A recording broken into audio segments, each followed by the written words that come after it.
ನಿಮ್ಮ ಆತ್ಮ ಸಂಗಾತಿ ನಿಮ್ಮ ಭವಿಷ್ಯದ ಬಗ್ಗೆ ಒಂದು ಕಠಿಣವಾದ ಆಯ್ಕೆಯನ್ನ ಎದುರಿಸ್ತಿದ್ದಾರೆ. ಯಾಕೆ ಅಂತ ಗೊತ್ತಾ? ಹೇಳ್ತೀನಿ ಕೇಳಿ. ಒಂದು ಡೀಪ್ ಬ್ರೆತ್ ತಗೊಂಡು ಆರಾಮಾಗಿ ಕೂತ್ಕೊಂಡು ನಾನು ಹೇಳೋದನ್ನ ಗಮನ ಇಟ್ಟು ಕೇಳಿಸ್ಕೊಳ್ಳಿ. ಯಾಕಂದ್ರೆ ಇವತ್ತು ನಾನು ಹೇಳೋಕ್ ಹೊರಟಿರೋ ವಿಷಯ ಕೇವಲ ನೀವು ಕೇಳೋದು ಮಾತ್ರ ಅಲ್ಲ, ನಿಮ್ಮ ಆತ್ಮ ಕೂಡ ಕೇಳಿಸ್ಕೋಬೇಕಾಗಿರೋ ವಿಷಯ.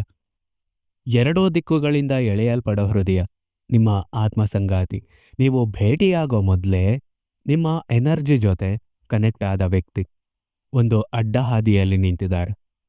ಒಂದು ಕಡೆ ಅವರ ಹೃದಯ ನಿಮ್ಮೇಲಿರೋ ಪ್ರೀತಿ, ಭರವಸೆ, ಕನಸುಗಳಿಂದ ತುಂಬಿದೆ. ಇನ್ನೊಂದು ಕಡೆ ಏನೋ ಭಾರ, ಭಯ, ಜವಾಬ್ದಾರಿ. ಸುಮ್ಮನೆ ದೂರ ಹೋಗೋಕ್ಕೂ ಸಾಧ್ಯ ಆಗದೇ ಇರೋ ಪರಿಸ್ಥಿತಿ. ಅವ್ರು ಬಯಸೋ ಜೀವನ ಮತ್ತೆ ಬದುಕು ಬಾಧ್ಯತೆ ಅಂತ ಭಾವಿಸೋ ಜೀವನದ ನಡುವೆ ಆಯ್ಕೆ ಮಾಡ್ಕೋತಿದ್ದಾರೆ. ಮತ್ತೆ ಅವರು ನಿಮ್ಮ ಬಗ್ಗೆ ಯೋಚನೆ ಮಾಡಿದಾಗ್ಲೆಲ್ಲ ಆ ನಿರ್ಧಾರ ಮತ್ತಷ್ಟು ಕಠಿಣ ಆಗತ್ತೆ. ನಂಬರ್ 1, ನೀವು ಅವರಿಗಾಗಿನೇ ಅನ್ನೋದು ಅವ್ರಿಗೆ ಗೊತ್ತಿದೆ. ನಿಮ್ಮ ಆತ್ಮ ಸಂಗಾತಿ ನಿಮ್ಮಿಬ್ಬರ ಮಧ್ಯೆ ಇರೋ ಕನೆಕ್ಷನ್ನ ಯಾವತ್ತಿಗೂ ಅನುಮಾನಿಸ್ಲಿಲ್ಲ. ಮೊದಲ ಸಂಭಾಷಣೆಯಿಂದ, ಮೊದಲ ನೋಟದಿಂದ, ನಿಮ್ಮ ಹೆಸರು ಅವ್ರ ಫೋನಲ್ಲಿ ಫಸ್ಟ್ ಟೈಮ್ ಕಾಣಿಸ್ಕೊಂಡಾಗ್ಲಿಂದಾನೂ ಕೂಡ ಅವರದನ್ನ ಫೀಲ್ ಮಾಡ್ತಿದ್ದಾರೆ. ನೀವವರಲ್ಲಿ ಏನೋ ಒಂದನ್ನ ಜಾಗೃತಗೊಳಿಸಿದ್ದೀರ. ಆ ಸಾಫ್ಟ್ನೆಸ್, ಪ್ಯಾಷನ್ ಮತ್ತೆ ಅವರು ಮರ್ತಿರೋ ಅವ್ರದ್ದೇ ಆದ ಒಂದು ಭಾಗನ ನೀವವರನ್ನ ಮತ್ತೆ ಜೀವಂತವಾಗಿ ಫೀಲ್ ಮಾಡೋ ರೀತಿ ಮಾಡಿದ್ರಿ. ಆದ್ರೆ ಈ ಆಳವಾದ ಪ್ರೀತಿ ಜೊತೆ ಆಳವಾದ ಭಯ ಕೂಡ ಬರುತ್ತೆ. ಯಾಕಂದ್ರೆ ಯಾರೋ ಒಬ್ಬ ವ್ಯಕ್ತಿ ನಿಜವಾಗ್ಲೂ ಇಂಪಾರ್ಟೆಂಟ್ ಆದಾಗ ಅವರನ್ನ ಕಳ್ಕೊಳ್ಳೋದು ಎಲ್ಲದಕ್ಕಿಂತನೂ ದೊಡ್ಡ ಅಪಾಯವಾಗುತ್ತೆ. ನಂಬರ್ 2, ಅವರು ನಿಮ್ಮನ್ನ ವಿಫಲಗೊಳಿಸೋ ಭಯದಲ್ಲಿದ್ದಾರೆ. ನಿಮ್ಮ ಆತ್ಮ ಸಂಗಾತಿ ನಿಮ್ಮ ಜೊತೆ ಭವಿಷ್ಯವನ್ನ ನಿರ್ಮಿಸೋದಕ್ಕೆ ಬಯಸ್ತಾರೆ. ಆದ್ರೆ ಅವರು ನಿಮ್ಗೆ ಅರ್ಹ ವ್ಯಕ್ತಿ ಆಗೋದಕ್ಕೆ ಸಾಧ್ಯನಾ ಅಂತ ಯೋಚನೆ ಮಾಡ್ತಾರೆ. ಅವರು ತಮ್ಮನ್ನ ತಾವೇ ಕೇಳ್ಕೋತಾರೆ. ನಾನವರಿಗೆ ಸಾಕಷ್ಟು ಕೊಡೋಕಾಗದೇ ಇದ್ರೆ ಏನು? ನಾನವರನ್ನ ಡಿಸಪಾಯಿಂಟ್ ಮಾಡಿದ್ರೆ ಏನು? ನನ್ನ ಜೀವನದ ಪರಿಸ್ಥಿತಿ ಎಲ್ಲದನ್ನೂ ಹಾಳು ಮಾಡಿದ್ರೆ ಏನು ಅಂತ. ಈ ಭಯ ನಿಮ್ ಬಗ್ಗೆ ಅಲ್ಲ, ಇದು ಅವರ ಸ್ವಂತ ಗಾಯಗಳು, ಹಿಂದಿನ ತಪ್ಪುಗಳು, ಅವ್ರು ಯಾವತ್ತಿಗೂ ಹೀಲ್ ಮಾಡ್ಕೊಳ್ದೇ ಇರೋ ವಿಷಯಗಳ ಬಗ್ಗೆ. ಅವರು ಕನ್ಫ್ಯೂಸ್ಡ್ ಆಗೋಕೆ ಇಷ್ಟಪಡದೇ ಇರೋ ಏಕೈಕ ವಿಷಯ ಅಂದ್ರೆ ಅದು ನೀವೇ. ಆದ್ರಿಂದ ಅವರು ಆತುರ ಪಡೋ ಬದಲು ಒಂದು ಹೆಜ್ಜೆ ಹಿಂದೆ ಇಡ್ತಾರೆ. ಯೋಚನೆ ಮಾಡ್ತಾರೆ, ಅನಲೈಸ್ ಮಾಡ್ತಾರೆ, ಓವರ್ ಥಿಂಕ್ ಮಾಡ್ತಾರೆ. Because they want to be sure.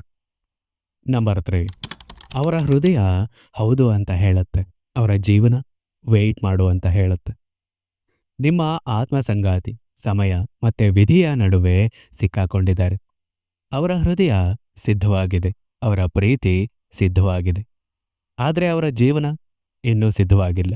ಬಹುಶಃ ಫ್ಯಾಮಿಲಿ ಪ್ರೆಷರ್ ಆಗಿರ್ಬೋದು, ಫೈನಾನ್ಷಿಯಲ್ ಪ್ರಾಬ್ಲಮ್ ಆಗಿರ್ಬೋದು, ಡಿಸ್ಟೆನ್ಸ್ ಆಗಿರ್ಬೋದು, ಬಹುಶಃ ಬಿಟ್ಟು ಬರೋಕಾಗದೇ ಇರೋ ಹಳೆ ಜವಾಬ್ದಾರಿ ಆಗಿರ್ಬೋದು, ಅಥವಾ ಬೇರೆಯವರಿಗೆ ನಾನು ಎಲ್ಲಿ ನೋವು ಕೊಡ್ತೀನೋ ಅನ್ನೋ ಭಯ ಆಗಿರ್ಬೋದು. ಅದೇನೇ ಆಗಿರಲಿ, ಅವ್ರು ಏನು ಬಯಸ್ತಾರೆ ಮತ್ತೆ ಅವ್ರು ಏನು ಮಾಡಬೇಕು ಅನ್ಕೋತಿದ್ದಾರೆ ಅನ್ನೋದ್ರ ನಡುವೆ ಗೋಡೆಯನ್ನ ಸೃಷ್ಟಿ ಮಾಡುತ್ತೆ. ಅವರ ಆತ್ಮ ನಟಿಸೋದ್ರಲ್ಲಿ ಬೇಸತ್ತಿದೆ, ಅವರ ಹೃದಯ ತಾರ್ಕಿಕವಾಗಿರೋದ್ರಿಂದ ಬೇಸತ್ತಿದೆ. ಆದ್ರೆ ಅವರ ಒಳಗಡೆ ಫೇಸ್ ಮಾಡ್ತಿರೋ ಬಿರುಗಾಳಿಯಿಂದ ನಿಮ್ಮನ್ನ ಪ್ರೊಟೆಕ್ಟ್ ಮಾಡೋದಕ್ಕೆ ಪ್ರಯತ್ನ ಮಾಡ್ತಿದ್ದಾರೆ.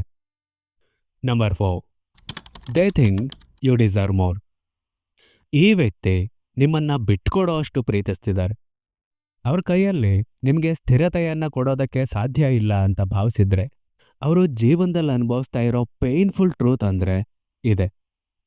ಅವರು ನಿಮ್ಮ ಶಾಂತಿಯನ್ನ ಹಾಳು ಮಾಡೋದಕ್ಕೆ ಬಯಸಲ್ಲ. ಅವರು ನಿಮ್ಮನ್ನ ಕಾಯೋ ರೀತಿ ಮಾಡೋದಕ್ಕೆ ಬಯಸಲ್ಲ. ಭರವಸೆಗಳನ್ನ ಕೊಡೋದಕ್ಕೆ ಬಯಸಲ್ಲ.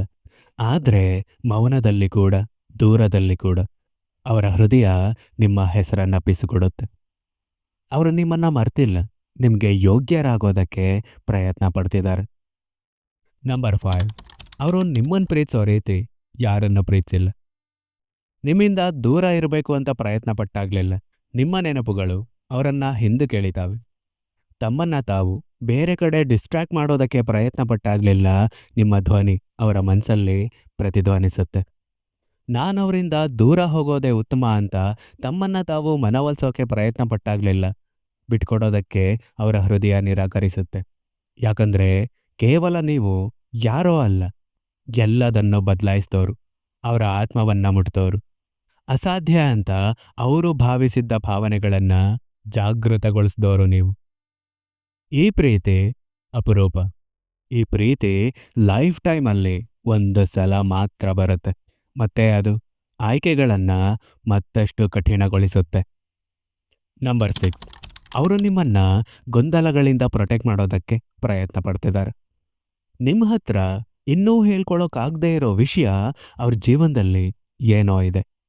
ತಪ್ಪಿತಸ್ಥ ಭಾವನೆ, ಒತ್ತಡ, ಜವಾಬ್ದಾರಿ, ಸಂಘರ್ಷ ಮತ್ತೆ ಎರಡೂ ದಿಕ್ಕುಗಳಲ್ಲಿ ಎಳೆಯಲ್ಪಡೋ ಏನೋ ಒಂದಿದೆ. ಫ್ಯಾಮಿಲಿ ರೆಸ್ಪಾನ್ಸಿಬಿಲಿಟಿ ಆಗಿರ್ಬೋದು, ಅಥವಾ ಹಳೆ ರಿಲೇಶನ್ಶಿಪ್ ಆಗಿರ್ಬೋದು, ಫೈನಾನ್ಷಿಯಲ್ ಸ್ಟ್ರಗಲ್ಸ್ ಆಗಿರ್ಬೋದು, ವಾಸಿಯಾಗದೇ ಇರೋ ಹಳೆ ಗಾಯಗಳಾಗಿರ್ಬೋದು, ಚೈಲ್ಡ್ಹುಡ್ಡಿಂದಾನು ಅವ್ರ ಮೇಲಿಟ್ಟಿರೋ ನಿರೀಕ್ಷೆಗಳಾಗಿರ್ಬೋದು. ಆ ಬ್ರೇಕ್ ಆಗಿರೋ ಪಾರ್ಟ್ನ ನೀವು ನೋಡಬೇಕು ಅಂತ ಅವ್ರು ಬಯಸಲ್ಲ.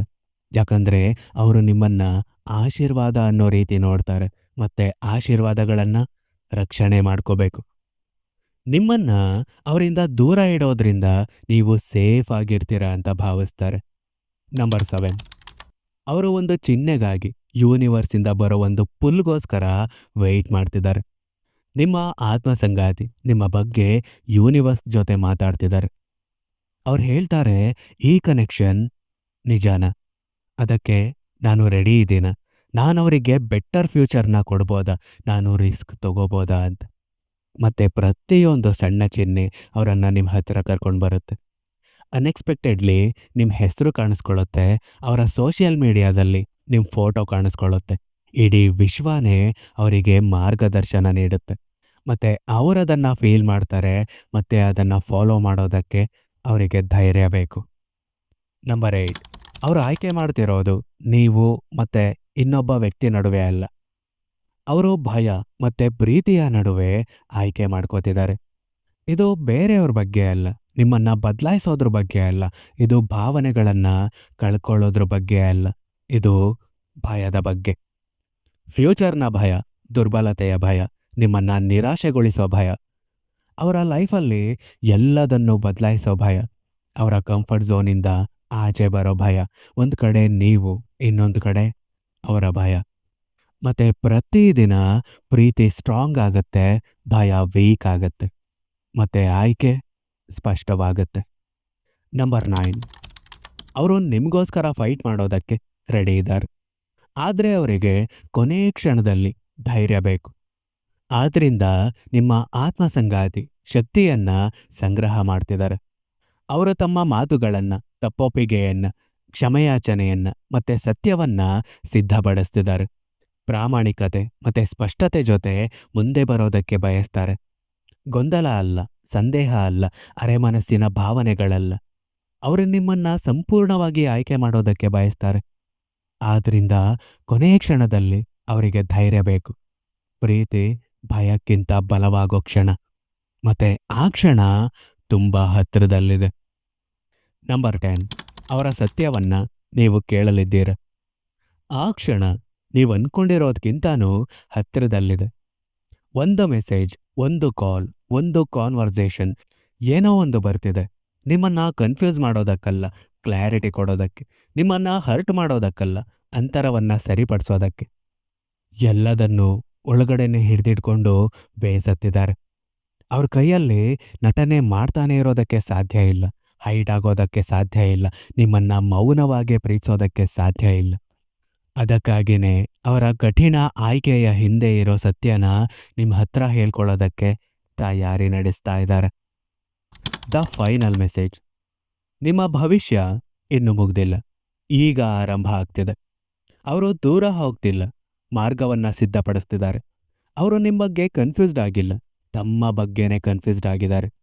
ಬೇರೆಯವರು ಮತ್ತೆ ನಿಮ್ಮ ನಡುವೆ ಆಯ್ಕೆ ಮಾಡ್ತಿಲ್ಲ, ತಮ್ಮ ಹಳೆ ಜೀವನ ಮತ್ತೆ ನೀವು ಇನ್ಸ್ಪೈರ್ ಮಾಡೋ ಹೊಸ ಜೀವನದ ನಡುವೆ ಆಯ್ಕೆ ಮಾಡ್ತಿದ್ದಾರೆ. ಅವರು ಫೇಸ್ ಮಾಡ್ತಿರೋ ಆಯ್ಕೆ ತುಂಬಾ ಕಠಿಣವಾಗಿದೆ. ಆದ್ರೆ ಅವರು ನಿಮ್ಮೇಲ್ ತೋರಿಸೋ ಪ್ರೀತಿ ಪ್ರತಿಯೊಂದು ಅಡಚಣೆಗಿಂತ ಬಲವಾಗಿರುತ್ತೆ. ನಿಮ್ಮ ಆತ್ಮಸಂಗಾತಿ ನಿಮ್ಮನ್ನ ನಿಧಾನವಾಗಿ, ಮೌನವಾಗಿ, ಎಚ್ಚರಿಕೆಯಿಂದ ಆರಿಸ್ಕೋತಿದ್ದಾರೆ. ಮತ್ತೆ ಶೀಘ್ರದಲ್ಲೇ ಕಾಯೋದು ಯಾಕೆ ಅವಶ್ಯಕತೆ ಆಗಿತ್ತು ಅಂತ ನಿಮ್ಗರ್ಥ ಆಗುತ್ತೆ. ನಿಮ್ಮ ಭವಿಷ್ಯ ಬ್ರೇಕ್ ಆಗಿಲ್ಲ, ಅದನ್ನ ನಿರ್ಮಿಸಲಾಗ್ತಿದೆ.